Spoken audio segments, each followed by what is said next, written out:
Hello friends, स्वागत है आपका अपने यूट्यूब चैनल गुरुकुल में।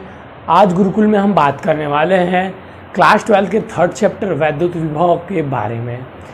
फ्रेंड्स, इससे पहले हमने इस चैप्टर का 2 लेक्चर पहले ले चुका है, फर्स्ट एंड सेकंड लेक्चर, जिसमें हमने इससे आधे से अधिक भाग को पढ़ चुका है। हमारे थोड़ा सा भाग बचा हुआ था जिसको हम इस लेक्चर में कंप्लीट करेंगे। इसमें आज इससे पहले आज हम पढ़ने वाले वैद्युत प्रवणता के बारे में। इससे पहले हम पढ़ चुके हैं वैद्युत विभव क्या होता है, वैद्युत विभवांतर क्या होता है, वैद्युत विभव के कारण वैद्युत विभव किसी बिंदु कारण वैद्युत किसी बिंदु आवेश के कारण किसी बिंदु पर वैद्युत विभव, इन सारी बातों को हम इससे पहले लेक्चर में पढ़ चुके हैं। आज इस लेक्चर में हम पढ़ने वाले हैं कुछ जो बचा हुआ है हमारा थोड़ा सा पोर्शन उसको। तो ये लेक्चर हमारा ज़्यादा बड़ा नहीं जाएगा क्योंकि ये चैप्टर हमारा खत्म ही हो चुका है। लगभग 20 से 15 मिनट का लेक्चर होगा, तो आप हमारे साथ बने रहिए। हम लेक्चर को स्टार्ट करते हैं।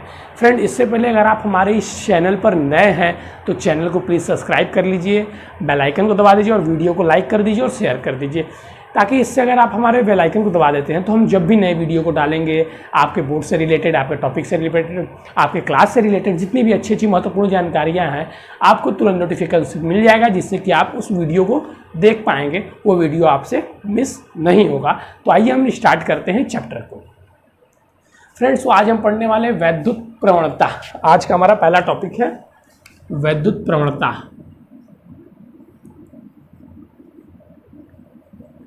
वैद्युत प्रवणता।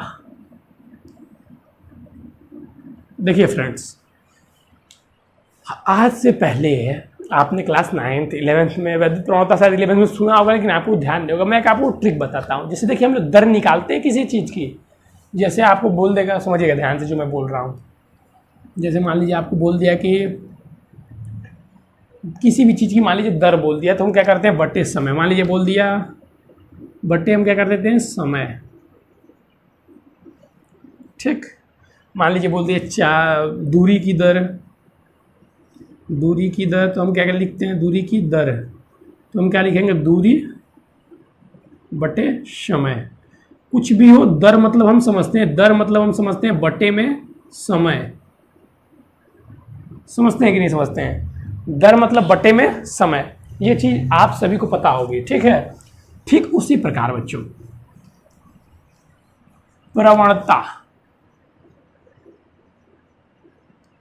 प्रवणता मतलब होती है बटे में दूरी। बस ध्यान रखिएगा, जो भी प्रवणता आपसे पूछे, चाल प्रवणता, वेग प्रवणता, बटे में दूरी, वेग बोले ऊपर वेग, चाल बोले ऊपर चाल, वैद्युत प्रवणता बोले विभव वैद्युत प्रवणता नहीं, यहाँ पे विभव प्रवणता होगा बच्चों।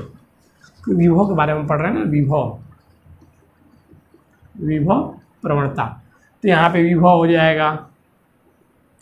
चाल प्रवणता बोले, यहाँ पे चाल हो जाएगा। मतलब जो भी बोले, बस बटे में दर होना, दूरी होनी चाहिए, ठीक है। इसी प्रकार से देखिए, अब हम इसको समझेंगे। विभव प्रवणता, तो इसकी परिभाषा देखिए क्या हो जाएगी कि विभव, देखिए दूरी के साथ, क्योंकि दूरी है ना दर में, दूरी के साथ विभव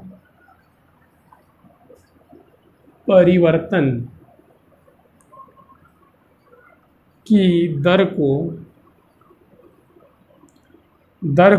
विभव प्रवणता कहते हैं। विभव प्रवणता कहते हैं, ठीक है। बस मैंने आपको क्या बताया कि क्या लिख देना है, विभव प्रवणता। मान लीजिए आप इसको कर वी से, डेल्टा वी से डिनोट करते हैं, तो दूरी हो गया, नहीं विभव हो गया ऊपर, नीचे दर होगा, दर में दूरी, विभव बटे दूरी। इतना आपको समझ में आएगा। नहीं, इसको के से डिनोट करते हैं, सॉरी, विभव प्रवणता को के से डिनोट करते हैं। ये विभव, तो ये हो जाएगा आपका डेल्टा वी, दूरी डेल्टा एक्स, या हम लिख सकते हैं के equal to delta V by. चलिए स्क्रीनशॉट ले लीजिए। बस इतना ही छोटा टॉपिक था, इसको बस समझने की जरूरत थी। फिर से मैं बता रहा हूँ, जहाँ भी जैसे हम लोग दर मतलब समझ जाते हैं कि दर मतलब किसी के साथ बटे में समय, उसी के साथ प्रवणता बोल देगा तो मतलब किसी भी चीज़ के साथ बटे में दूरी। चलिए स्क्रीनशॉट ले लीजिए।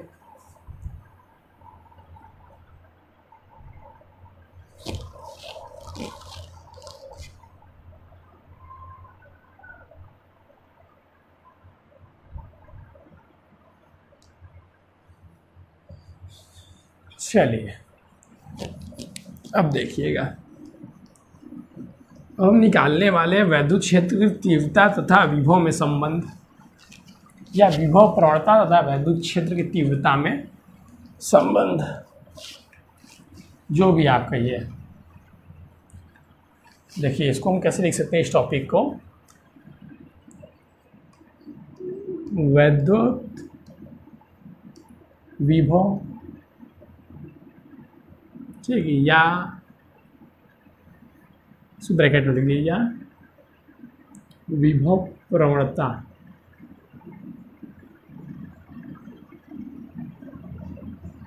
वैद्युत विभव प्रवणता का वैद्युत क्षेत्र की तीव्रता से संबंध। ठीक है, ये मतलब वैद्युत क्षेत्र की तीव्रता से। अब देखिए हम जानते हैं बच्चों F equal to E Q, यहाँ पे E क्या है, वैद्युत क्षेत्र की तीव्रता है। इस चीज़ को आप लोग समझ गए होंगे, बहुत अच्छी तरीके से समझ गए होंगे। अब देखिएगा, अब ध्यान से सुनिएगा, दूसरी चीज़ अब हम लोग क्या जानने वाले हैं। हम लोग एक चीज़ पढ़े थे, विभव। विभव इजकल टू हम लोग क्या पढ़े थे, W equal to V equal to W by Q। पढ़ा था कि नहीं पढ़ा था हमने बच्चों, V equal to W by Q पढ़ा था। और बल क्या होता है, दूरी बटे विस्थापन, नहीं, कार्य बराबर दूरी बटे विस्थापन। अब देखिएगा, कार्य बराबर, यहाँ पे मैं लिख रहा हूँ, कार्य बराबर बल गुणे बल की दिशा में विस्थापन, बल गुणे बल की दिशा में विस्थापन, मान लीजिए डेल्टा एक्स है। अब यहाँ से हम बल निकाल लेंगे तो F equal to W by delta X हो जाएगा। यहाँ से हमने निकाला W equal to F delta.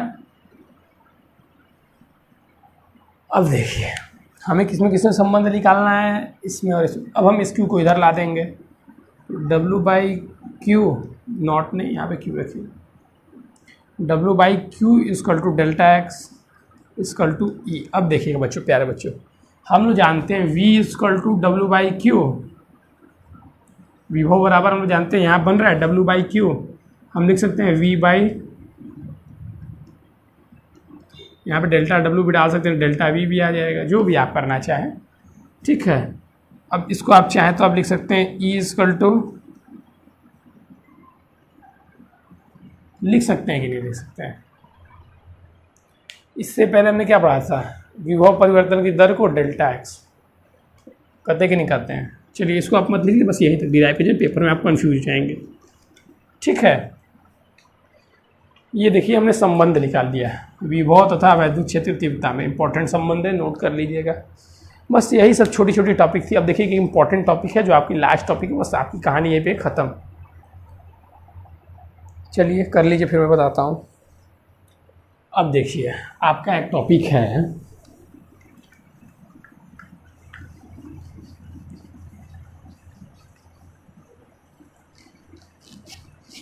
कि किसी वैद्युत द्विध्रुव, ठीक है, किसी वैद्युत द्विध्रुव को वैद्युत क्षेत्र में एक बिंदु से दूसरे बिंदु तक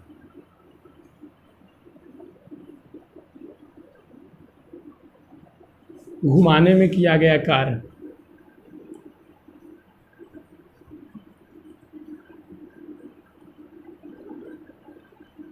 ठीक है। मतलब थीटा कोण घुमाने में किया गया कार्य आप कह सकते हैं, या कह सकते हैं कि वैद्युत द्विध्रुव में घुमाने में किया गया कार्य। ठीक है, एक बिंदु से दूसरे बिंदु तक, या सिर्फ घुमाने में भी आप ले सकते हैं। जैसे मान लीजिए ये वैद्युत द्विध्रुव है, ये वैद्युत क्षेत्र है, इसको ध्यान समझिएगा। फिगर कहीं नहीं आपको मिलेगा, मैं आपको समझाने के लिए बता दे रहा हूँ। इसमें हमने मान लीजिए ये वैद्युत द्विध्रुव बना है -q, ये मान लीजिए सर थीटा कोण बना रहा है। अब हम इसको मान लीजिए यहाँ पे घुमाने के ला रहे हैं, घुमा के हमने यहाँ पे ला दिया, ये थीटा था, थीटा नॉट, यहाँ पे हमने थीटा तक ला दिया। अब इस कोण को घुमाने में कितना कार्य करना पड़ा, यही हमें निकालना है। ठीक है, इस कोण को घुमाने में कितना कार्य करना पड़ा वही हमें निकालना है। ठीक है पहले बच्चों, इतना चीज समझ में आ गया। फिगर देखिए फिर से, मतलब ये वैद्युत क्षेत्र है हमारा, ये हमारा वैद्युत द्विध्रुव है, ये हमारा इसके साथ थीटा कोण बना रहा था। अब इसको हमें ये थीटा कोण घुमा दिया, इतना कोण घुमा दिया। अब कह रहा है कि यहाँ से इसको यहाँ पे लाने में कितना कार्य करना पड़ेगा, वही चीज़ हमसे पूछा है, वही चीज़ हमको निकाल के बताना है। ठीक है चलिए, अब इधर देखिएगा, ध्यान दीजिएगा, कन्फ्यूजन नहीं, जहाँ भी कन्फ्यूजन हो कमेंट कीजिए। देखिए अब हम लिख सकते हैं, देखिए सबसे बड़ी चीज़ हमें पता होना चाहिए, कार्य बराबर बल गुणे बल की दिशा में विस्थापन, दिशा में विस्थापन, कार्य को डब्ल्यू डिनोट करता है। देखिए बल, अगर आपने पहला चैप्टर पढ़ा होगा, कूलाम का नियम था वैद्युत क्षेत्र, उसमें उन्होंने बताया था कि वैद्युत द्विध्रुव को घुमाने में क्या कार्य करना पड़ता है, वैद्युत द्विध्रुव को घुमाने में क्या कार्य करना पड़ता है, कौन बताएगा। F = PE टाउ से हमने निकाला था ना, वैद्युत द्विध्रुव आघूर्ण निकाला था हमने। हाँ वैद्युत द्विध्रुव आघूर्ण वही निकाला था ना, द्विध्रुव आघूर्ण इसको कहते हैं। हाँ उसको द्विध्रुव आघूर्ण कहते हैं। ठीक है, तो हमने टाउ जो निकाला था, आघूर्ण कहते हैं, क्या कहते हैं यार उसको, वैद्युत द्विध्रुव आघूर्ण, आघूर्ण नहीं, रुक जाइए, उसको क्या कहते हैं, जो हमने निकाला था ना टाउ बराबर पी साइन थीटा, तो टाउ क्या कहते हैं, बल युग्म। हाँ हमने निकाला था कि नहीं निकाला था कि वैद्युत द्विध्रुव घुमाने में कितना बल युग्म, कितना कार्य करना, कितना बल लगेगा। तो टाउ बराबर हमने यहाँ पे निकाला था, टाउ बराबर पी साइन थीटा, याद होगा आपको जो बच्चे पहला लेक्चर देखे होंगे। ठीक है, पहला चैप्टर पढ़े होंगे। तो यहाँ से हम रख सकते हैं बल = पी साइन थीटा। अब देखिए हमें बल की दिशा में विस्थापन निकालना है, हम थीटा भी ले सकते हैं, डी थीटा भी ले सकते हैं, कुछ भी ले, बहुत दूरी भी ले सकते हैं, बहुत छोटी दूरी, तो हम क्या लेंगे, छोटी दूरी लेंगे, समाकलन कर देंगे। भाई हम पढ़े लिखे लोग हैं, मान लीजिए डी थीटा हम घुमा रहे हैं तो छोटा कार्य करना पड़ेगा DW, और ये डी थीटा हमने घुमा दिया। अब हम मान लीजिए इसको, जैसे वहाँ पर हमने आपको बताया था थीटा से थीटा नॉट घुमा रहे हैं, ठीक ना, या हम मान लीजिए कह सकते हैं थीटा नॉट से, हम क्या बोल रहे हैं कि थीटा नॉट से हम थीटा घुमा रहे हैं, जैसे हमने उसमें बताया था आपको ना, यहाँ से यहाँ घुमा दिए, तो हम इसका समाकलन कर देंगे DW PE sine theta D theta, और लिमिट हम क्या लिख दिए, थीटा नॉट अपॉन थीटा। अब इसका अगर हम समाकलन करते हैं W = क्या आ जाएगा, P बाहर PE साइन थीटा की जगह कॉस थीटा हो जाएगा, साइन थीटा का माइनस कॉस थीटा, और ये हमारा थीटा नॉट = थीटा, या हम इसको लिख सकते हैं W = PE। देखिएगा यहाँ पे पहले ये लिमिट हम रखेंगे तो माइनस कॉस थीटा, और ये माइनस, और माइनस में कॉस थीटा, तो ये क्या हो जाएगा, ये हो जाएगा हमारा minus minus minus minus cos theta naught. अब यहाँ हम इसको लिख सकते हैं PE कॉस थीटा नॉट, या आपको इसको θ1 भी किसी बुक में दिया रहता है, या कॉस थीटा, ये हमारा बन गया। ये चीज़ समझ में आएगी नहीं आई, हमने बस क्या किया, हमने लिमिट लेकर समाकलन कर दिया, तो हम निकाल सकते हैं किया गया कार्य यानी कि W बराबर क्या हो गया हमारा, PE कॉस थीटा, इसको 1 भी कर सकते हैं या थीटा नॉट भी कर सकते हैं, जो आप कहना चाहें। ठीक है, थीटा नॉट ही मैं कर देता हूँ क्योंकि मैंने थीटा नॉट लिखा है। ठीक है, theta naught minus cos theta, इस चीज़ को इतना कार्य हमें करना पड़ेगा थीटा नॉट से थीटा कोण घुमाने में। जैसे मान लीजिए वैद्युत क्षेत्र है, पहले इसके साथ ये थीटा नॉट कोण बनाया हुआ है, अब हमें यहाँ पे थीटा पे लाना है, तो हमें इतना, इसको यहाँ से इतना रोटेट करने में इतना कार्य करना पड़ेगा। ठीक है, चलिए नोट कर लीजिएगा। चलिए अब हम आपको बताने वाले हैं आज का लास्ट टॉपिक, बस आपका ये चैप्टर खत्म। इजी चैप्टर था ना, अभी देखिए अभी तक आपका सारा चैप्टर इजी था, अगर आप मन से पढ़ोगे। अभी आपका हार्ड चैप्टर स्टार्ट ही नहीं हुआ है, न इसमें हार्ड न्यूमेरिकल्स आए हैं, इससे ना हार्ड न्यूमेरिकल आते हैं, सब इजी चैप्टर है। आप जानबूझ के इसमें परेशान होंगे तो वो आप गलत कर रहे हैं। ठीक है, परेशान नहीं होना है, चैप्टर बहुत ईजी है, सरल है, समझते रहना है। अरे आप पहली बार पढ़ रहे हैं, आपको थोड़ा सा हार्ड लगेगा, इसी को 4 बार पढ़िए, आप रिवाइज मारिए, देखिए आपको भी ईजी लगने लगेगा। अरे सर आप तो पढ़ चुके हैं इसलिए आप पढ़ कीजिए, नहीं देखिए बेटा वास्तव में ईजी है। मैं पढ़ चुका हूँ तो आज आप भी पढ़ रहे, कल आप भी निकलेंगे तो आपको ईजी लगेगा। इसीलिए मैं कहता हूँ कि आप एक बार पढ़ लिए, उसको दोबारा पढ़ लिए, 3 बार पढ़ लिए, तो आप क्या होगा, आपने कितनी बार उसको पढ़ लिया, अब आपके लिए भी वो चीज़ ईजी हो जाएगा। जैसे हमने मान लीजिए 1 बार पढ़ा, 2 बार पढ़ा, 3 बार पढ़ा, 4 बार पढ़ा, हमें ईजी लगने लगा। अगर आप भी 1 बार पढ़ लेंगे, 2 बार पढ़ लेंगे, 3 बार रिवीजन, चौथी बार आप रिवीजन कर देंगे, 5वीं बार जब पेपर देने आएंगे, साला बहुत ईजी है। क्यों, हमने भाई आपने भी 5 बार पढ़ लिया। इसी चीज़ को मैं कहता हूँ ना, रिवीजन जितना करेंगे आपको अपने ऊपर विश्वास हो जाएगा ना, आप पेपर में एकदम डरेंगे ही नहीं। आप बस कहेंगे साला फिजिक्स, साला इसको तुम 10 दिन पहले भी नहीं पढ़ते, सर तुमको इसे पढ़ाएंगे, 10 दिन पहले नहीं पढ़ते, समझ गए। अगर आप समझ गए हैं तो आप पेपर के पहले भी नहीं पढ़ेंगे, आप जाएंगे, मैं कहता हूँ आप 70 में से 55 प्लस फोड़ के आएंगे, 60 प्लस फोड़ के आएंगे। 10 दिन पहले सब नहीं पढ़ रहे हैं, अगर पढ़ लिए तो आप 68, 69, 70 प्लस 70 फोड़ के आएंगे। 13 आवर प्रैक्टिकल आप फोड़ ही देंगे, मतलब समझ रहे हैं आप, यहाँ पे 100 में 100 आप फोड़ सकते हैं फिजिक्स में। अगर आप इतना फोड़ेंगे तो आप 99 फोड़ सकते हैं फिजिक्स में। सबसे ईजी सब्जेक्ट फिजिक्स और मैथ है। अगर आप चाहेंगे तो आप कमेंट करेंगे तो मैं मैथ भी पढ़ाऊँगा, लेकिन आपकी इच्छा होगी तब। मैं मैथ पढ़ा नहीं रहा हूँ क्योंकि बच्चे अभी थोड़ा सा, मैं भी डिस्टर्ब चल रहा हूँ और आप लोग के वैसे रिस्पांस है नहीं। तो अगर आप लोग रिस्पांस देते हैं तो मैं आपको मैथ पढ़ाना स्टार्ट कर दूँगा, ठीक है। मैथ तो हम और ईजी वे से पढ़ाते हैं। चलिए, तो वैद्युत क्षेत्र में वैद्युत की स्थिति ऊर्जा हमारा अगला टॉपिक है। वैद्युत क्षेत्र में वैद्युत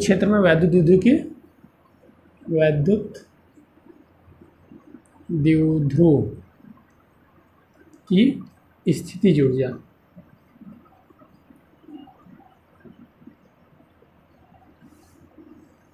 मैं आपको बता रहा हूँ ना, इतना इजी तरीके से, इतने छोटे छोटे टॉपिक से आपको कोई नहीं पढ़ाएगा।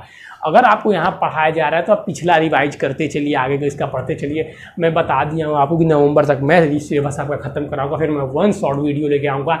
दिसंबर, जनवरी, फरवरी आपको सारे पढ़ाए जाएंगे, आपको अच्छे से आपका चैप्टर कंप्लीट हो जाएगा। लेकिन आप लोग समझते नहीं है, हम आज पढ़ा रहे तो आज का अगर हो सके आप लेक्चर देखेंगे, नोट्स बनाने कुछ नहीं, कॉपी रख दिया। अरे आज पढ़ें तो पिछला पहले रिवाइज मारे, तब आज थोड़ी ना 30 मिनट का मैं लेक्चर दे देता हूँ रोज़। बस 30 मिनट आपको पढ़ना ही है फिजिक्स और आप टॉपर बन जाएगा फिजिक्स के। लेकिन आपको ये चीज़ समझ में आती ही नहीं है, आपको गेम खोलने से फुर्सत का। आइए चलिए देखते हैं, कुछ बच्चे हैं बहुत मतलब आज पढ़ रहे हैं, वो टॉप करेंगे। आप बस टॉप कीजिए तो बस कहिएगा मैंने सर से पढ़ा था, बस मुझे बहुत अच्छा लगेगा, बहुत ही अच्छा फीलिंग आएगी, बहुत ही अच्छी फीलिंग आएगी। चलिए, वैद्युत क्षेत्र में वैद्युत द्विध्रुव की स्थिति ऊर्जा। मान लीजिए, अब देखिए वैद्युत द्विध्रुव की स्थिति ऊर्जा, स्थिति ऊर्जा मतलब किया गया कार्य, ठीक है। जो इसमें स्थिति, इस निकाय को बनाने में जो कार्य किया जाएगा वही इसमें वैद्युत स्थिति ऊर्जा के रूप में स्थिति को मैंने बताया था ना कि वैद्युत, हमने पढ़ा था ना वैद्युत स्थिति ऊर्जा। इससे पहले मैं हमने पढ़ा था, तो हमने आपको क्या बताया था कि किसी निकाय में आवेशों को निकट लाने में, अनंत से आवेशों को निकट लाकर निकाय की रचना में किया गया कुल कार्य वैद्युत स्थिति ऊर्जा कहलाया था। हमने पढ़ा था U = 1/4 pi epsilon not Q1 Q2/R, ये चीज़ हमने पढ़ा हुआ था। अब जो बच्चे भूल गए हैं वो जाकर पहले पीछे कॉपी में अपना नोट्स से रिवाइज करिए, इसलिए मैं कहता हूँ नोट्स बना कीजिए। चलिए आइए, अब इसमें हम स्थिति ऊर्जा की बात कर रहे हैं। मान लीजिए L है, दूरी हमेशा मध्य से नापते हैं, मैं आपको बता देता हूँ। अब जो मैं चीज़ बताने वाला उसको सुनिएगा। इस आवेश को हम ला रहे हैं, ठीक है। मान लीजिए वैद्युत क्षेत्र इधर का है, तो इस पर बल किधर लगेगा, धनात्मक आवेश पर बल इधर की ओर लगेगा F+Q, और ऋणात्मक आवेश को वैद्युत क्षेत्र की विपरीत दिशा में, ठीक है। अब अगर आप इसको ला रहे हैं और इधर बल इधर लग रहा है, ध्यान समझिएगा, इधर बल इधर लग रहा है, हम यहाँ पे ला के रख दिए। अब इसको भी हम यहाँ से ला रहे हैं, इधर बल इधर लग रहा है, दोनों बल एक दूसरे को कैंसिल कर देगा। जैसे मान लीजिए हम प्लस वाले को, ध्यान समझिएगा इस चीज़ को, हम +Q को यहाँ से लाए हैं, लाने में हमको कुछ कार्य करना पड़ा, मान लीजिए F, ठीक है। और इसको भी हम ला रहे हैं, बस बल इधर किधर लग रहा है, इधर दिशा में लग रहा है, इधर दिशा में लग रहा है। अब -Q को हम लाए, इस पर भी कितना कार्य करना पड़ा, F ही करना पड़ा, लेकिन इस पर बल विपरीत दिशा में, तो ये F हो जाएगा। तो ये कितना बराबर है, मतलब ये विपरीत दिशा में, मतलब F - F हो जाएगा, मतलब बल 0। मतलब धनात्मक और ऋणात्मक दोनों आवेश को यहाँ तक लाने में तो बल 0 हो गया। धनात्मक आवेश आ गया और परिणामी बल क्या होगा, परिणामी बल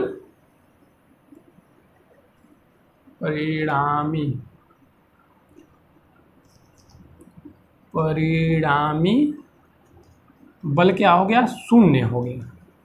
धनात्मक आवेश बल इधर लगा रहा है, ऋणात्मक आवेश दोनों को वहीं से लाया जा रहा है अनंत से, ठीक है। धनात्मक पर इधर लग रहा है, ऋणात्मक आवेश दोनों बल एक दूसरे को क्या कर दिया, कैंसिल कर दिया, लेकिन कहाँ तक, यहाँ तक। अब धनात्मक आवेश तो यहाँ पर रुक गया, अब ऋणात्मक आवेश को हमें 2L दूरी और लानी है, तो ये तो बल अधिक लग रहा है ना, अरे यहाँ तो ये रुक गया, अब ये भी यहाँ पे आता था ना, कैंसिल होता। अब तो बल बस इधर की दूरी में कितनी दूरी लग रहा है, 2L दूरी लग रहा है। तो हमें अधिक कार्य कितना करना पड़ा, 2L दूरी कार्य करना पड़ा, क्योंकि यहाँ तक तो कार्य विपरीत दिशा में हो रहा था, यहाँ तक कार्य क्या हो रहा था, विपरीत दिशा में हो रहा था। सारे बल एक दूसरे से कैंसिल, कार्य 0 हो गया, ठीक है। यहाँ पर कोई बल नहीं है। अब यहाँ पर अतिरिक्त बल इधर है, तो कार्य भी एक लगेगा, अतिरिक्त लगेगा कि नहीं लगेगा, ठीक है। यहाँ पर तो यहाँ पर माइनस के ऊपर बल लगेगा, बल क्या लगेगा, हमें कार्य निकालना है। मान लीजिए कार्य स्थिति ऊर्जा में मतलब स्थिर होता है ना, जितना कार्य हम करेंगे अतिरिक्त कार्य वो वैद्युत स्थिति ऊर्जा में संरक्षित हो जाता है। मान लीजिए W को U से डिनोट कर दीजिए, या हम इसको W से भी कर सकते हैं। अब इसको Q को लाना है, बल कितना लगेगा, वैद्युत क्षेत्र E के कारण लग रहा है, तो EQ हम लोग जानते हैं ना, F = QU, ठीक है। अब बल गुणे बल की दिशा में विस्थापन, दूरी कितनी है, 2L। इस चीज़ को समझ में आया कि नहीं आया आपको, बल किधर लग रहा है, विपरीत दिशा में लग रहा है, ये माइनस हो जाएगा ना, ठीक है। ये माइनस नहीं, यहाँ पर माइनस लगेगा। अब इसको हम लिख सकते हैं FE × 2QL, माइनस में ये है। अब 2QL इसको हम जानते हैं P = 2QL, ठीक है। तो हम लिख सकते हैं PE - PE, तो U = कितना हो गया, -PE। चलिए नोट कर लीजिए, बस यही स्थिति ऊर्जा में संरक्षित होता है। बात समझ में आएगी नहीं आई, फिर से एक बार सुन लीजिएगा। हम प्लस को यहाँ पिलाते हैं, माइनस को भी यहाँ पिलाते हैं, क्योंकि वैद्युत क्षेत्र में धनात्मक आवेश पर वैद्युत क्षेत्र की दिशा में बल लगता है, और ऋणात्मक आवेश पर वैद्युत क्षेत्र की विपरीत दिशा में बल लगता है। तो एक दूसरे को बल किया गया कार्य यहाँ तक शून्य हो गया।